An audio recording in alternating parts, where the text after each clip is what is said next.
Before we get on to the video, if you guys are new to the channel, subscribe. We're trying to hit 150,000 subscribers by the start of May. We also upload more My Team content than anybody else. If you like My Team content, obviously subscribe. But anyway, now let's get on to the video.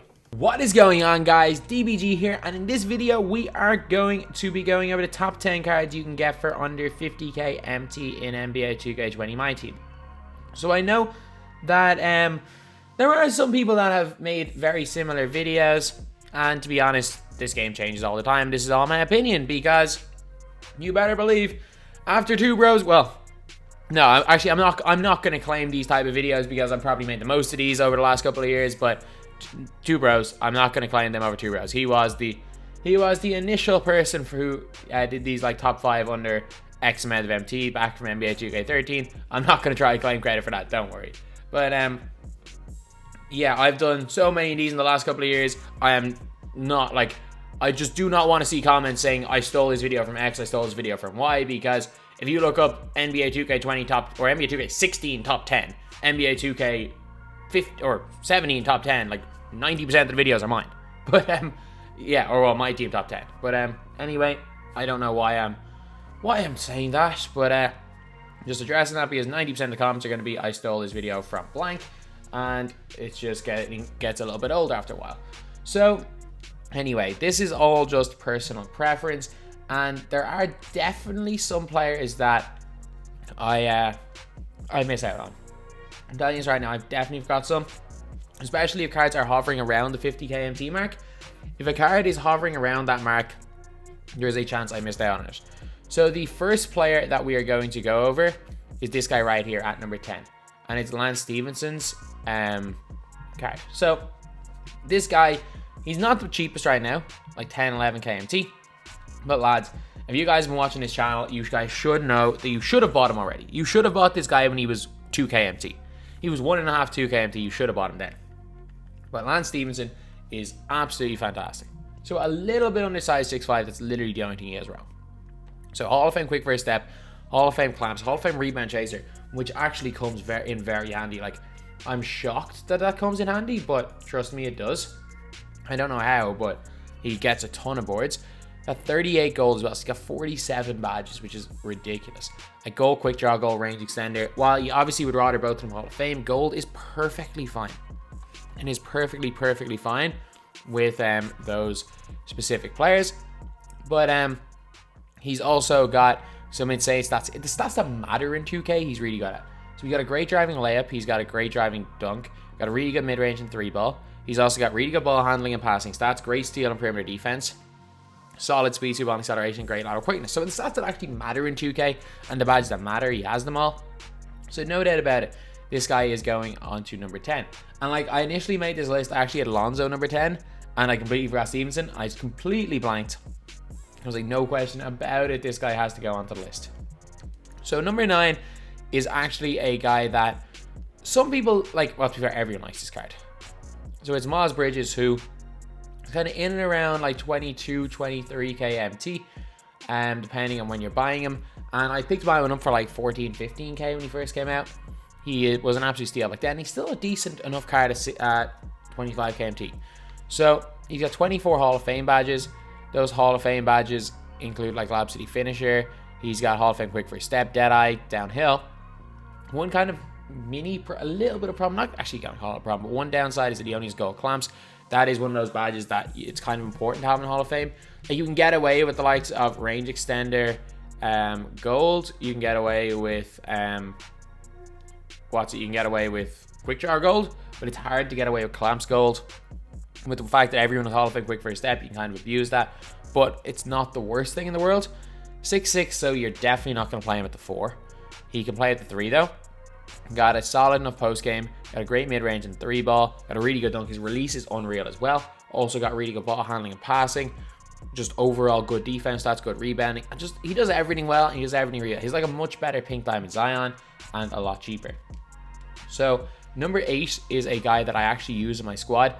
We don't have that many great big guys in the game, but in my opinion, if you're looking for a good medium tier big guy, you can't go wrong with LaMarcus Aldridge. So I actually sold mine when I remember for like 22k, and I picked him back up for 15k, and he's gone up to 30k, and there's a reason for that. So Aldridge, I'm going to say this right now, is that the first couple of games you use Aldridge, you may not like this card. You may actually hate this card, because I think I said it about Aldridge and I said it about a few other players, but there's a lot of the time with Hall of Fame quick draw players, there's a learning curve, because the release is so fast. Learning to shoot with delay, because there's always going to be input delay online, that is a bit of a learning curve. You're not going to get his release down in one game. It took maybe 2 or 3 games, but once you get it down, my god, is this card deadly. Like 22 Hall of Fame badges, including Hall of Fame range extender, corner specialist, catch and shoot, got Hall of Fame quick draw, like Hall of Fame quick draw, Hall of Fame range extender with one of the best releases in the game. Deadeye Hall of Fame, moving truck, dream shake, post move lockdown, back down punisher. Yeah, he's only got gold intimidator. Yeah, he's not the greatest at a lot of things in this game, but he's got gold rebound chaser, which is big, and got an insane post hook and fadeaway, unreal 3-ball in mid range, especially with a coach and especially with just a coach and floor general. His 3-ball is really good, decentish block, good rebounder, and moderately fast. A lot of people might prefer this guy right here. This guy did not make the list, but it's just personal preference. I much prefer Aldridge, but Ilgauskas is another player that a lot of people will be using. Ilgauskas is like a 7'3" Aldridge type player, but he doesn't have rebound chaser. He's a little bit slower, so I have Aldridge in over him.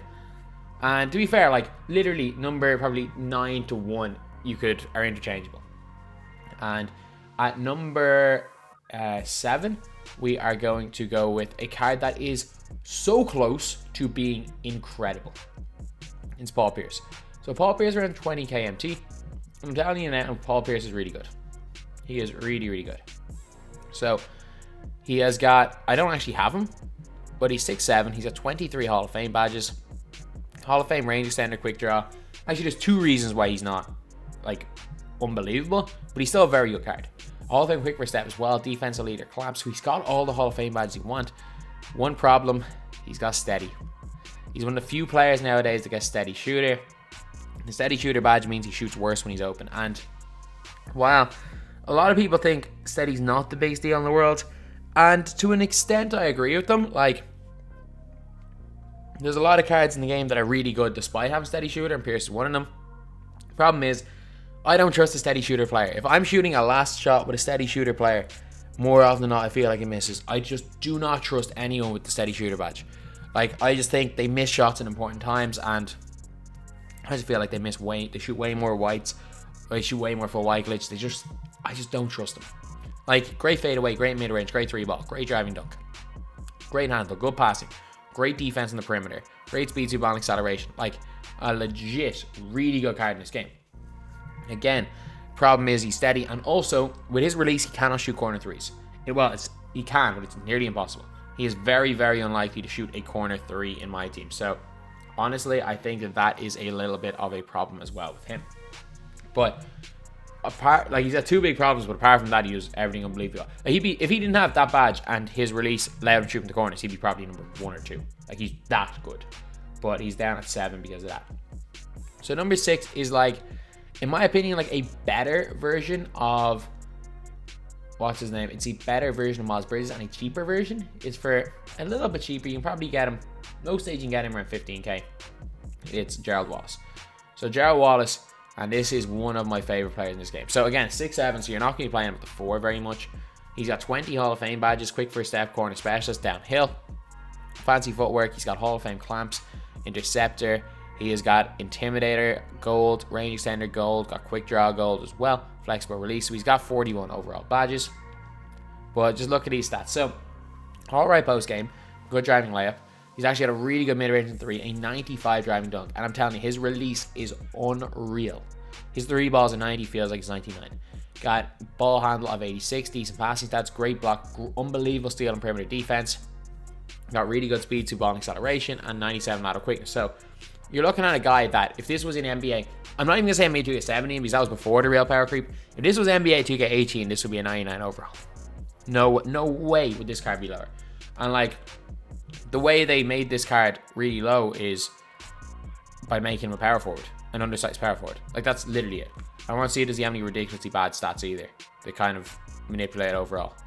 No, his consistencies are good. 60 strength. 60 strength for power forward is killer. 79 rebound, that'll lower him at a power forward. So, Makes sense why his offense is only 87, especially because he doesn't have the best post game. Post moves of 50.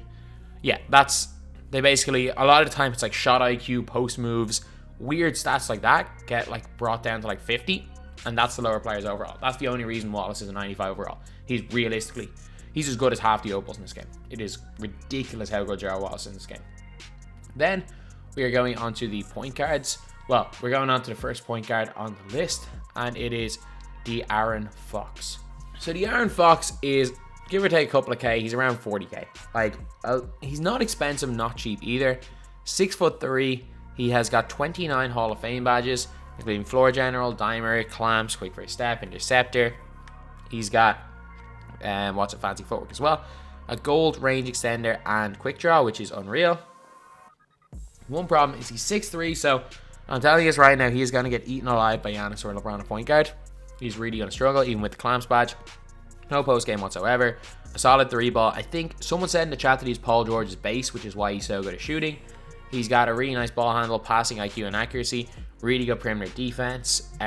Literally perfect speed, speed, ball acceleration, and great lateral quickness. So De'Aaron Fox is a fantastic, fantastic card. And definitely someone that, if you have 40K left over and you don't mind spending it, he's a pretty good guy. Him and the next guy, if you don't want Giants at point guard, are unreal if you want to spend, like, say, 100K on your point guards. So De'Aaron Fox definitely deserves a spot on the list, and he's number 5. So number 4 and 3 are two similar players, and I'm actually going to change it on the fly. These are very, very similar, and they could be definitely interchangeable. So first up is Tony Kukoc, who is actually... Is that a good price to get him on a bid? I think that might be a good price. 16.9K. I think he might go up from that, to be honest. Oh, that's dumb. That's dumb. You know what? Not a big deal. He's going up. Kukoc is going up. Like, he is 100% going up in price in a couple of days. So Tony Kukoc is a 6'10" small forward with 21 Hall of Fame badges.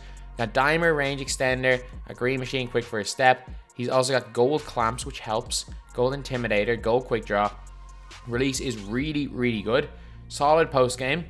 Got a great mid-range and 3-ball. Not a great dunk. Got really good ball handle of 86. Great passing stats.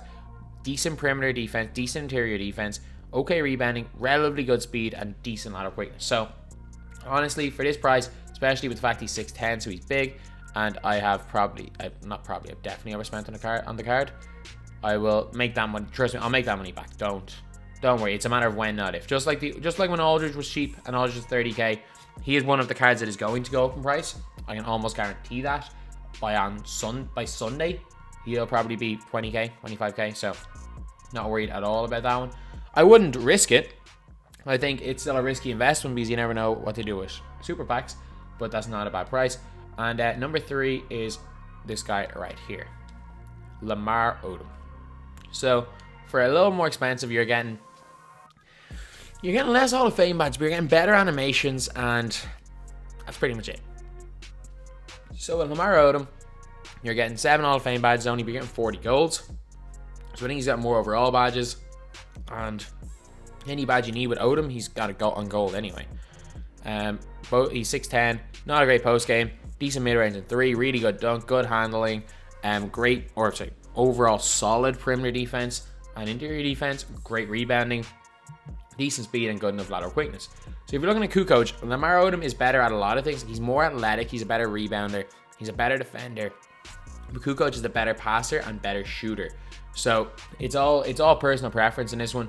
I'd say value wise, I definitely go over Kukoc, but this isn't best value list. So overall, I think Odom is slightly better. It's still 2 cards that I use a lot to this day. So next we have got arguably one of the best point guys in the game, and it's a guy who I think is just a little bit better than De'Aaron Fox, and it's John Wall. John Wall is a little bit better and a little bit more expensive. So he's probably about 5K more expensive. I think he's a little bit better. Like, it's not much in this. So 26 Hall of Fames for John Wall. He has got quick first step, got clamps, got interceptor. Like, I don't read, like, again, everything I said from De'Aaron Fox is the same Wall. Like, Hall of Fame, or say gold, quick draw and range extender. Got solid post fadeaway, good 3-ball, good mid range, good dunk, good handle, good passing, great perimeter defense, perfect speed, 97 lateral quickness. Like, again, it's personal preference, and I really like both their releases. The only difference between these two guys is that I think being 6'4" is a fair bit better than being 6'3". So that is why John Wall's ahead of De'Aaron Fox. And now we're on to number 1, and this one should be fairly obvious. So this is the only like guy that him and maybe Odom, sometimes Wall, like for 50k MT for Drazen Petrovic, you're getting a guy that's a legit God Squad level player. You're getting like the specific roles on God Squads. Not everyone has to do everything, and you're maybe getting the best sniper in the game, the best sharpshooter, someone that will just dominate, not really dominate games, but just be the 5th best player on the floor for teams. You're like getting a God Squad level player for less than 50k. Can play defense, got Hall of Fame clamps, got Hall of Fame range extender, all shooting badges. He's actually all right at going to the basket. He's fast. He shoots the lights out. So overall, he's just a really good player. So he doesn't do anything badly. There's nothing he does badly. Like people were saying about like Steph Curry. Oh, Steph Curry can dunk with 75 dunk. Like if you put Drazen in a point guard, he's way better than Steph Curry. I'm saying that right now. But you can't obviously. But if you could, like in terms of just pure shooting, defending, everything, he's better than Steph. So, one of the best shooters in the game, a moderately good player going to the basket, a great defender, okay height for the 2, and yeah, just a really, really great card. So anyway, that is the video. Obviously, you guys are going to disagree with some players. I definitely forgot at least one. I tried to be as thorough as possible when I was looking through the players, but I've 100% forgot at least one. I'd say I've either forgotten one that's really cheap or really expensive. The like 20 or like 15 to like 35, 40k range, I've definitely got them all in, but I've probably missed one that's very close to 50k or one that's really cheap. But anyway, yeah, that is pretty much it. That's the video. Thank you guys for watching. Please like, comment, and subscribe.